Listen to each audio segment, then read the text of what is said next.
मुनि अष्टावक्र राजा जनक से कहते हैं कि जो व्यक्ति अपने आत्मा के शुभ अनुभव में लीन होता है वह न दृष्टि, न रूप, न भाव, न वैराग्य, न त्याग को देखता है।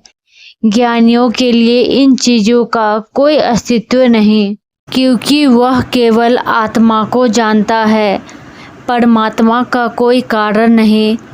फिर भी वही सबका कारण है, वही सब बनाने वाला है, वही मूल है, वही आधार है।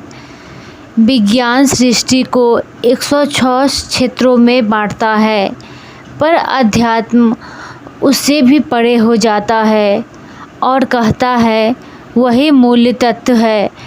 106 तत्वों में सृष्टि उसी का अभिप्रज्ञ है। इसे किसी ने बनाया नहीं, इसे बनाने का कोई उद्देश्य नहीं। सिर्फ मूर्ख लोग ही इसे कारण उद्देश्य खोजते हैं। जो कुछ भी इस संसार में होता है वह किसी निश्चित योजना या उद्देश्य के लिए नहीं होता, इसलिए इसे लीला या खेल कहा गया है।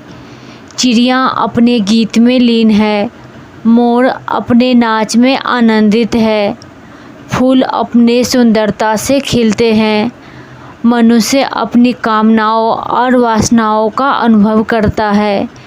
ये सब केवल उस चैतन्य का सहज और स्वतः प्रभावित का स्रोतन है।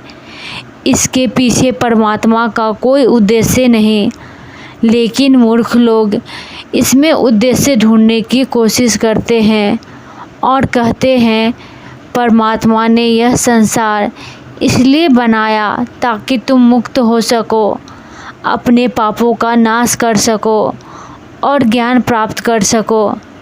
अष्टावक्र कहते हैं कि मनुष्य में अनेक प्रकार की मूर्खताएं, अहंकार, वासना, कामना, फल की लालसा सदा विद्यमान रहती है। वे चाहे कितना भी कर्म या आचरण करे, सब मूल रूप में ही रह जाते हैं। यह केवल निर्मल चित्र वाला राजा जनक ही जैसे अष्टावक्र के आदेश को समझ पाता है और सुनते ही आत्मज्ञान प्राप्त कर लेता है। मंद बुद्धि वाले लोग चाहे कितना भी ज्ञान सुन ले, भीतर की मूर्खता नहीं छोड़ते। इसी कारण वो सच्चे ज्ञान से बिना वंचित रहते हैं। अष्टावक्र कहते हैं चाहे कोई व्यक्ति बाहरी चीज़ों में निर्लिप्त हो, चाहे वह कोई भी कर्म करता दिखे, चाहे वह वासना, अहंकार और कामना का त्याग करने का नाटक करे, फिर भी उसका मन विषयों की लालसा में ही उलझा रहता है, क्योंकि वह मंद बुद्धि वाला है। मंद बुद्धि वाला केवल कर्मों को करने त्यागने के ही समझ सकते हैं, वे भीतर के चीज़ों को नहीं जानते।